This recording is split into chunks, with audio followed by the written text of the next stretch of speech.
Well, good evening and welcome to the Brian Crombie Radio Hour, Saga 960. You know, COVID-19 has been challenging in a lot of ways. And we've just finished a week where we focused on the challenges to main streets, restaurants and retail. And I wanted to spend some time talking about the workforce. And I reached out to a friend of mine, Maria Mishkov, is that correct? Maria Mishkov, who's the VP Business Development for Hollingsgate Workforce Solutions. And she's introduced me to her boss, who is Patricia DeGasbero, who is the CEO of Hollingsgate Workforce Solutions.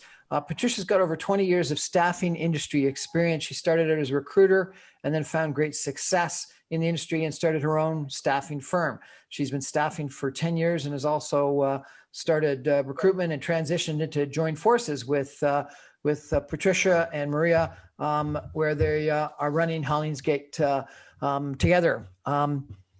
Ladies, what's it like looking for a job during a pandemic? Well, it really depends on which sector that you're in. If you're in retail or you're in the restaurant business, as we all could see, things are not good. If you're in construction or if you're working at a salon, or certainly if you're working in IT, things are a lot better. So it really... we've seen, obviously, we both live and work in Midtown Toronto. Just driving down Yonge Street, we've seen businesses that have been decimated. Retail businesses, restaurants have been decimated. Gyms have pivoted to online. A lot of the businesses have pivoted online. So we've seen a severe and very sharp disruption in the across the board when it comes to careers and jobs and things as we knew it before. What advice do you have for people that are unemployed and are looking for a job because of all the things that you just mentioned? Is it to just give up? Is it to change the resume? Is it to do something entrepreneurial? Brian, what do you tell them to do? Brian, we've gone through our memory sometimes is short. I recall really well the mortgage crisis. How sharp that was, how everybody thought that the world was ending, banks were going to go under. And although it was very difficult and very scary for everybody across the board, everybody was scared. We all got through it. So no, I don't think it's the end of the world. But I think you do have to be creative. If you're in an industry that has severely been disruptive, I think that you have to certainly think about what's next. So if you're in one of these industries that we know have changed significantly, I think you need to be creative. I think you have to start looking outside of the box and what are the things that you can do. And there's certainly a lot of tools out there. Like if you were working in a retail store and now everything is online, then maybe you could look at what things you could do to learn online skills. And even though that may seem daunting to a lot of people, you don't need to get your degree anymore to find, to pivot into a different career. You could just take some courses online through Google or LinkedIn, update your resume, promote yourself, and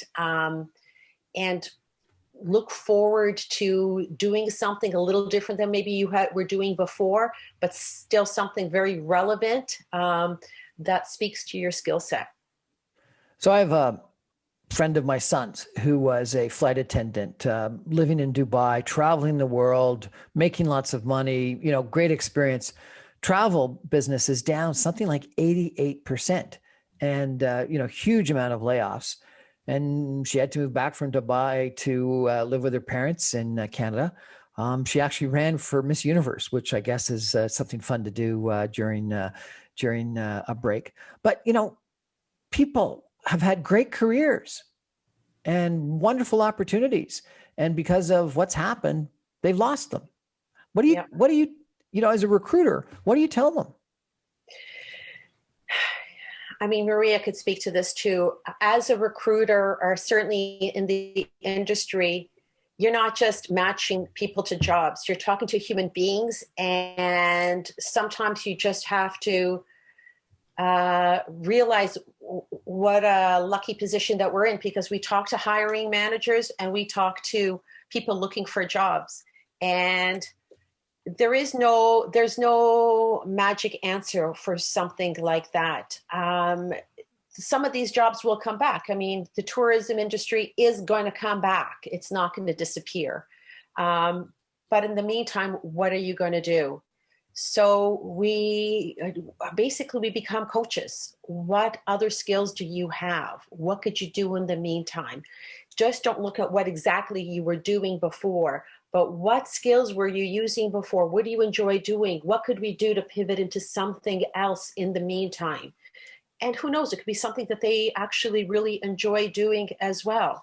But I think we have to be supportive and help them transition into something else, or take some courses online, but certainly look at, just put your thinking cap on, and it's time to be creative.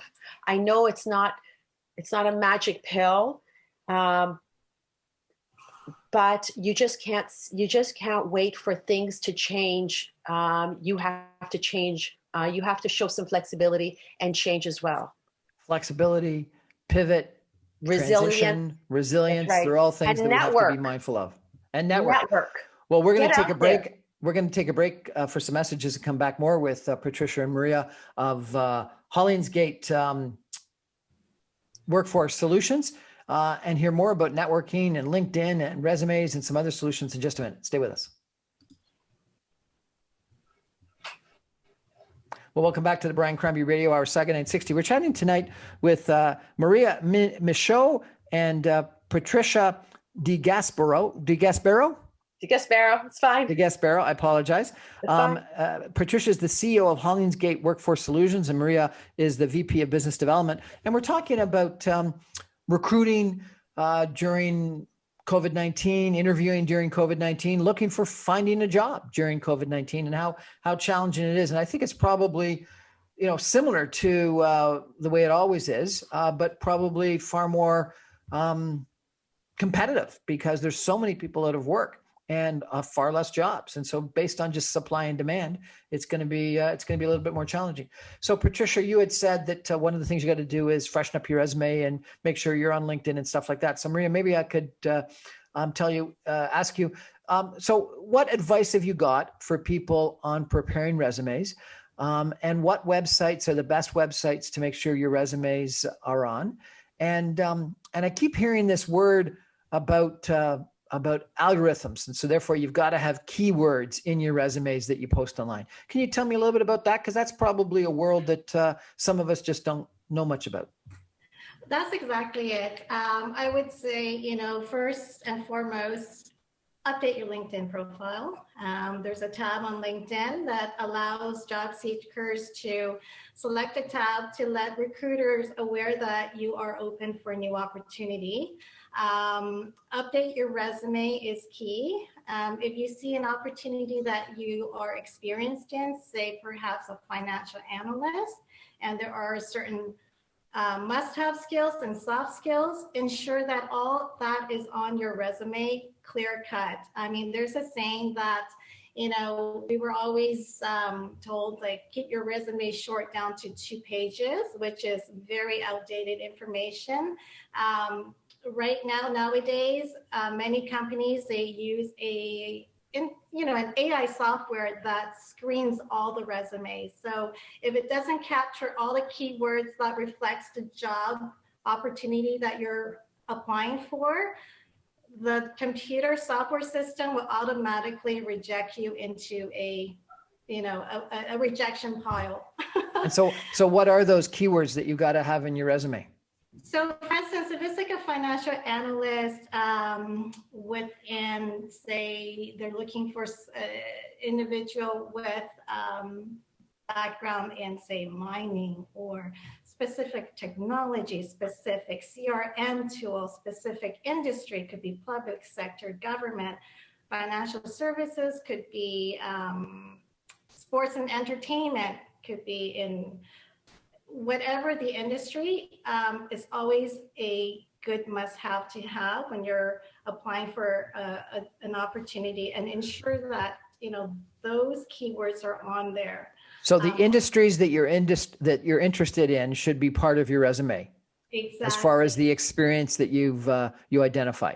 Exactly. Even the software tool, the CRM that that the job is that's required, or specific knowledge, even exposure to a certain technology tool, that's very important as well. I think And the often, idea, oh, sorry. I think Go the ahead, idea Patricia. is guesswork. Don't let anybody guess. If you're interested in doing something specific, if you have a skill, a talent, if you worked in an industry, and you see it in the job requirement, which is a job description, put it in your resume. yes. I heard this one comment at one point in time that people should always have dollars, dollars saved or revenue increased. Is that something that one should have in a resume?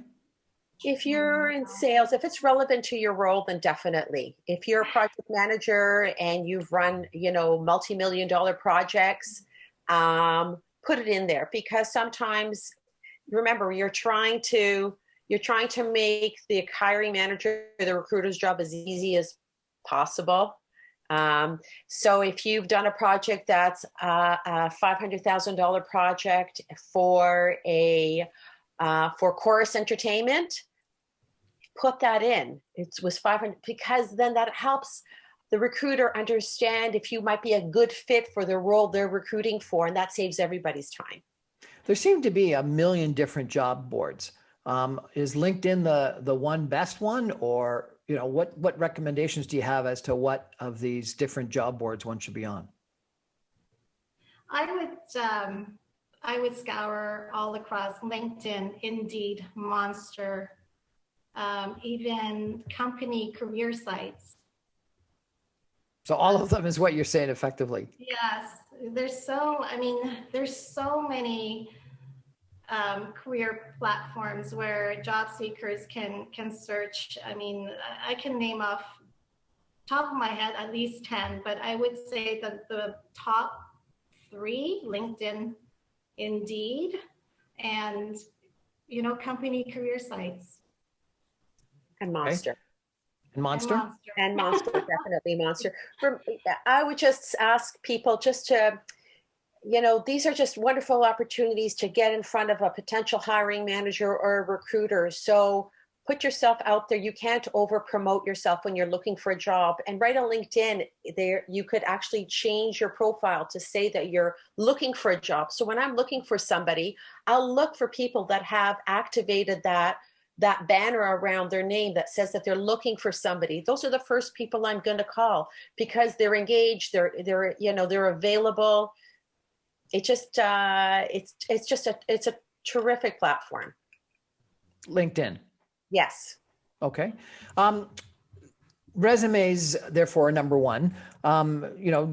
Is this world where you had to print them out and send them to people in the mail gone, and it's only online today? What's gone? Right, when I started, I've been doing this for a long time. I remember when I would walk into the office, and I'm going to age myself, but who cares?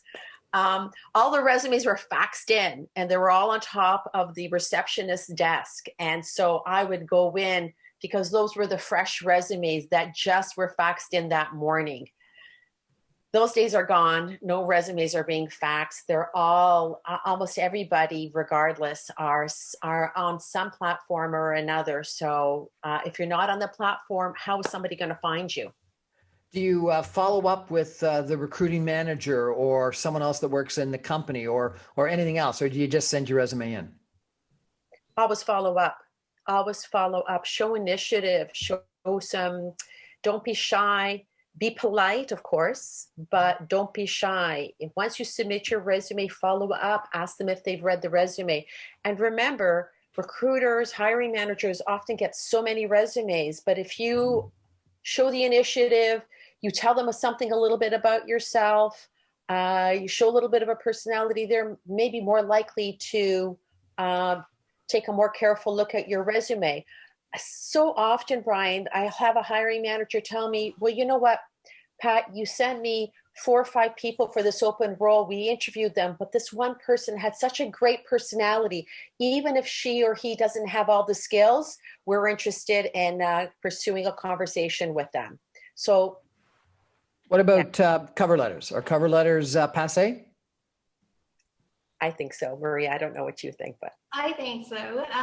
Also, depending on the role, I've seen executive search, for a CFO or CEO, they require a cover letter, but that practice has been slowly diminishing. I would agree. A lot of these sites will also often give you the opportunity to post something else. They'll just say, do you want to post something else? What's something else are you supposed to be thinking about posting? Oh, it could be like if you're applying for a marketing director, they may want to see your portfolio. Okay.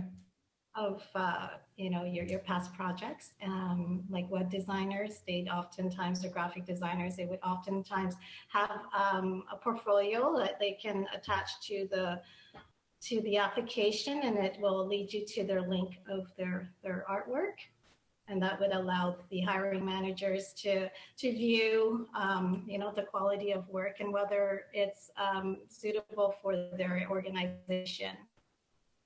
Okay. Any other suggestions for us on how to do this sort of digital resume application process? We got to go on Indeed. We got to go on Monster. We got to go on LinkedIn. We got to update our resume. We got to make sure that we got the right keywords that I guess are number one, the industries that we have experience in, that are the industries that we're looking to work in, that have the, software that you've worked in. You mentioned, Maria, CRMs. If you've worked on Salesforce or something like that, I presume you should put it in your resume so it pops up. You should follow up with whoever it was the posting or recruiting manager and show initiative. Any other suggestions? And always ensure that there are no typos on your resume, grammatical errors. Just pay close attention to that, because whenever I see a resume that has all these little typos or grammatical errors, I would send it back. Yeah. Yes. I'll add one thing. Be persistent. There's no perfection. Don't wait to be perfect, in terms of just go out there and talk to people. I'll give you an example, Brian. There was one lady that I was talking to who was new to Canada. She couldn't find a job. She kept on reaching out to me. I kept on looking at her resume and thinking, it was a little bit, it was hard to find something for her, but she actually ended up taking a couple of courses. She updated me when she found the courses. And just because she was top of mind, I did end up getting a kind of like a junior role with one of my clients. She was the first one that came to mind. And it was because she just, like every week or so, she would just send me a message, and I ended up getting her a job. We ended up getting her a job that initially was supposed to be 2 weeks. She was there for 6 months, and now she's doing something else a little different, but she was able to get 6 months at a major insurance company in Canada. And so sometimes you just have to be persistent and consistent. But that's interesting, because that's persistent with the recruiter. So, I guess a generation ago, I thought recruiters worked for the applicant, the potential worker. My impression now is recruiters always work for the companies. So do you consult with and work for applicants, or do you really just tend to work for the companies? Because they're the ones paying your bill. They are. And so, to call a spade, because I think there's I think that this is a great question, because there's so much misinformation on it. We represent the client. So let's just be, I think people really need to be clear on that. However, we're dealing with people, and the people that we're dealing with are people that are looking for jobs and that are stressed out. And so even though we're representing our client, when we meet somebody that either has has some good skills or a great personality, it's incumbent upon us to try to help them out. So, in this particular case, I picked up the phone and I said, I have somebody great for you. And she ended up getting the job on her own merit. So in addition to posting your resume on LinkedIn and Indeed and Monster and all those things, do you recommend that people contact recruiters like yourselves and send the resume in, just saying if something comes up? Yes. Absolutely. Yes, definitely. We will always look at the resume. We will always keep that person in mind, and it may not be today, it could be tomorrow, it could be next week, but everybody has to put their best foot forward. You know, it's interesting because I give a lot of advice to potential, to people looking for jobs. And one of the things that I always say is get in the flow. You got to get out there. You got to show up. You got to be and getting interviews with one or two jobs that may not be perfect, but gets you a lot of practice, connects you with the recruiter, connects you with the company, is very helpful because you're in the flow. Would you agree with that? Absolutely. Absolutely. It's an energy level. You have to keep your energy up. So, talk to people. Somebody will know somebody else. Even do role playing, just say, listen, can you just help me with my interview skills? Ask me some questions. You could go on Google and download a bunch of questions in your industry and do some role playing. But you keep, like you said, the flow up and you will find a job. And you also mentioned networking. So networking is not passé, even in a digital at-home world. How do you network in today's environment? Mostly through LinkedIn, but there's also wonderful meetups. I mean, these meetups are fantastic. You could just go and join a group that interests you, and you end up meeting another 4 or 5 people in that group. Reach out to them on LinkedIn. Tell them that you're looking for a job. Tell them that what you're good at. We're chatting tonight with Patricia DeGasper. It's all good, Brian. I've heard it all. Tell me, please. But it's fine. Tell me, DeGaspera and Maria Michaud, is that right? Of Hollingsgate Workforce Solutions. We're going to take a break for some messages and come back more with these ladies in just a minute. Stay with us. Well, we're back on the Brian Crombie Radio. We're talking tonight about looking for a job, finding a job, and the challenges of it during COVID-19. And we're joined by Patricia DeGaspera and Maria Michaud, I apologize, with Hollingsgate.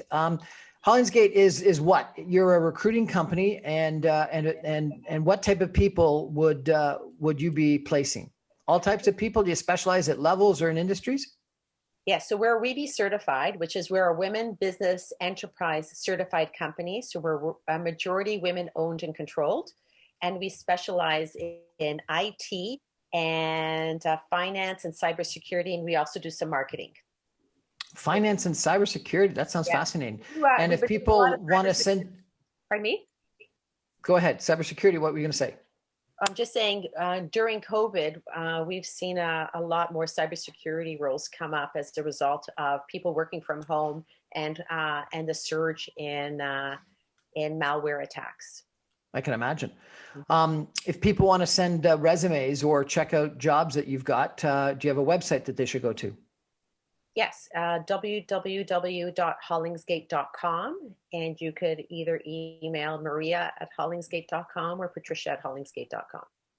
And what levels of people that are you trying to place? All levels?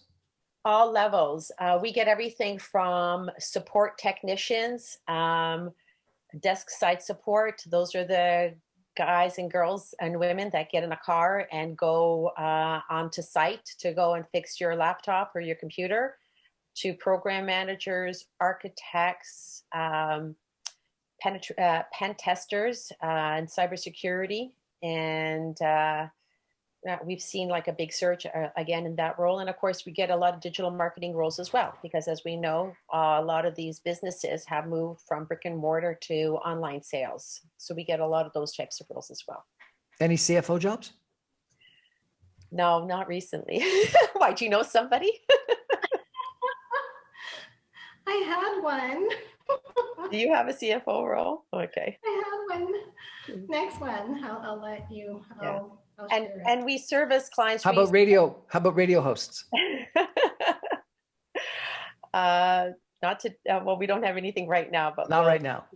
So we were talking about resumes and updating your resumes. Do you have a format that you recommend? Is it the LinkedIn format or something, the template you get off of Word? How do you suggest people put their resumes together?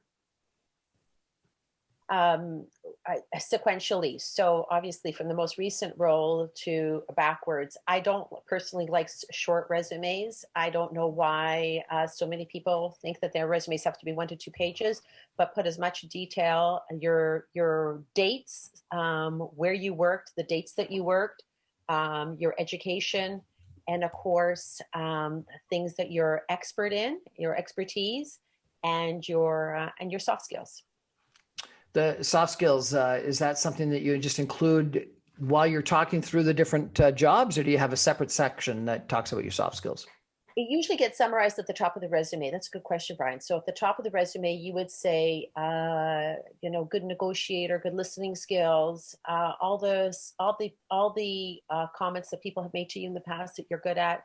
And I would actually ask people that when they create their LinkedIn profile to get testimonials put on their LinkedIn profile as well. If they were really good collaborators, if they were good workers, if they were, whatever that they could say and speak to your expertise, to put that on your LinkedIn profile as a testimonial.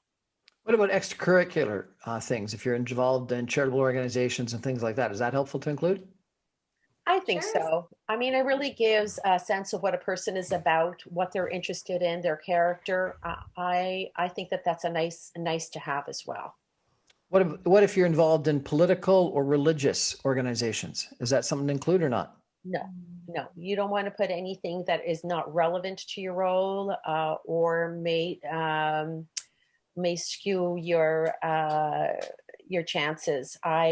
First of all, it's under Canadian law, nobody has a right to ask you those questions, and I would encourage people not to put those details in. In fact, some of our clients won't even allow us to put the name of the person in on the resume just to avoid any kind of bias. So sometimes we submit resumes without a name, just the skills and the resume. So anything that could create some kind of a bias, I would avoid. So I was a chair of a political organization, and I was chair of a worship committee at a church. Should I drop those from my resume?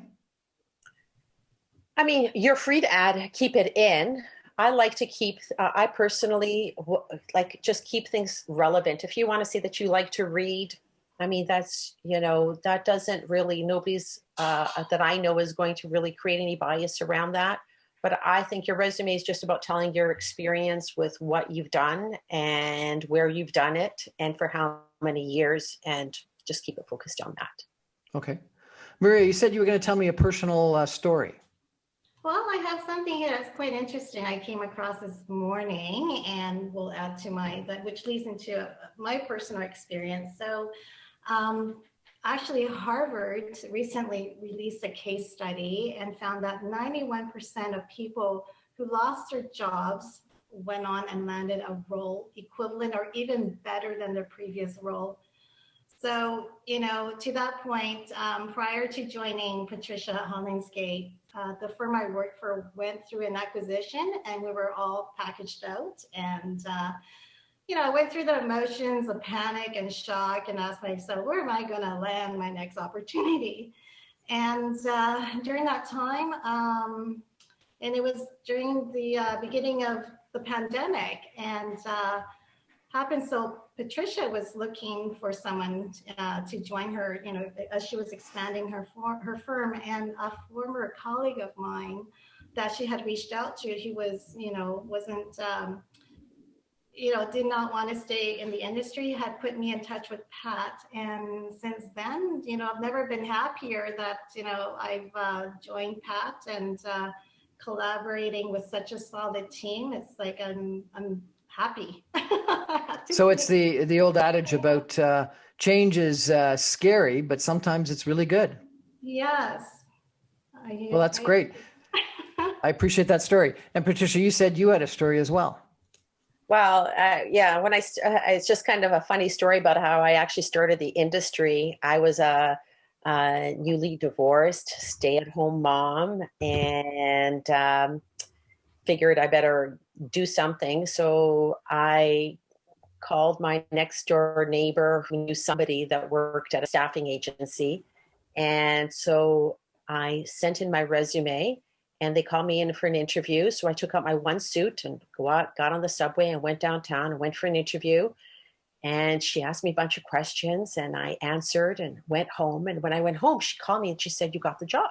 I said, "Terrific." Except I didn't know what the job was. I didn't understand I didn't even know what an agency was.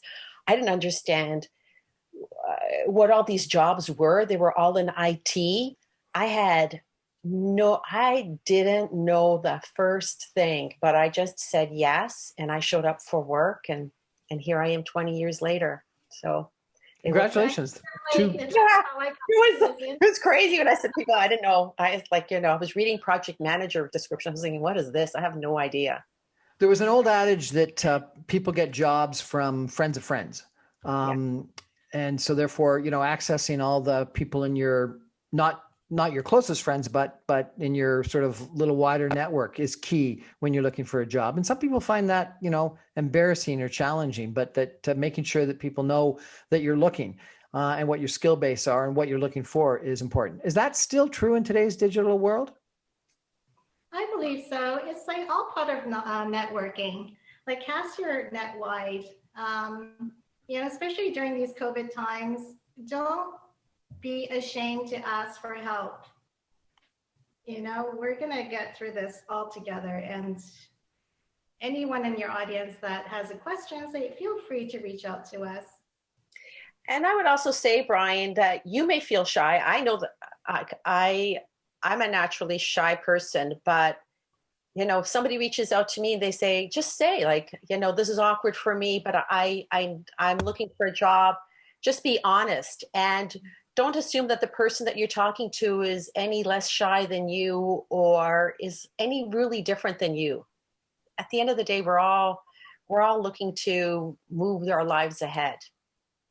One of the other suggestions that I've given people when I've mentored them or given them some advice is to do that before you need it. Because if you recommend people for jobs when you've got a job and you're not looking and you provide some advice, et cetera, then people are going to be more willing and more interested in helping you when you need it. And so therefore, don't just network, don't just reach out to people, don't just look for assistance and help when you need it.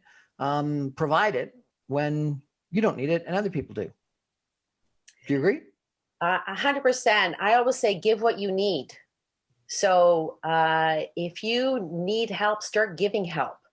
It's sort of the other way around. I think that's really wise what you just said. Always give a recommendation to somebody, ask somebody what you could do to help them out, and people want to help you back as well. So give what you need. It's like if you're lonely, go provide somebody company and you end up being less lonely. And when you're looking for work or you're looking for help, offer help and you might get the help that you need. I like that line, give what you need. Yeah. Okay, so we've talked about resumes. We've talked about keywords and making it up to date. We've talked about the different websites that you should be on. We've talked about getting out there and getting in the flow. We've talked about networking. We've talked about sort of resilience and not giving up. What else are some of the things that one needs to think about?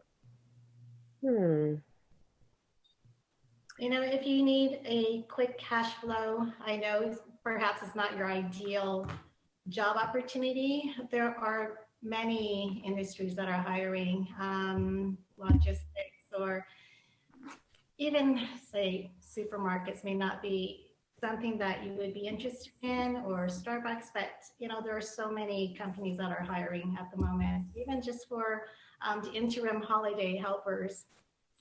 Just something, temporary to fill in the gaps, just to keep this continuous cash flow if needed. So I've often also said it's easier to get a job when you've got a job. So you're saying get a job for the cash flow to get the money.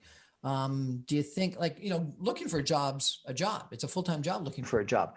Do you think it's easier to get a job when you've already got a job, or no, that's wrong today? It's not wrong. It also depends on timing. Say if you were making a lateral career move, yes, it's for sure. I mean, there are so many people that are out of work during this pandemic. I just don't think it's something to be embarrassed about anymore. I don't think so either. I mean, I said, don't hesitate to ask for help. Yeah. Don't be embarrassed. Don't be ashamed, because you're not alone. And we always see gaps in resumes. And as long as you're doing something. So if you're not working, if I see a gap in a resume that's like 3 months or 6 months, I always ask the person, so what other things were you doing during that time? Did you take a course? Did you do something part-time?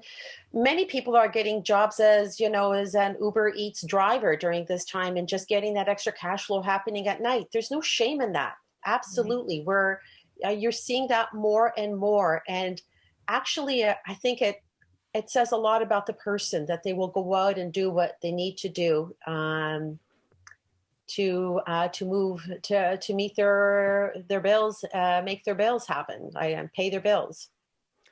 When you're recruiting somebody and checking them out, are you checking out their LinkedIn, obviously, but do you go into their Facebook and their Instagram and Google and see what other social media imprint that they've got? It's good you brought that up. Sometimes I do. I think it's always best to clean up your social media, keep it on private, but you know what? Whatever you put on social media is for the entire world and everyone else to know. So always be diligent and, just make sure that, whatever you post on social media, you're fine that the entire world knows. And sometimes if you're looking for a job, it's better to just keep your social media clean and fun and friendly. Yeah. I mean, the thing with social media is we all have our days where you just go on and say, I'm having a terrible day and this is what I think. Right? But less pictures of out partying with lots of alcohol? But keep it close up. No, I don't look. I don't want to create any kind of bias. I just want to talk to the person and try to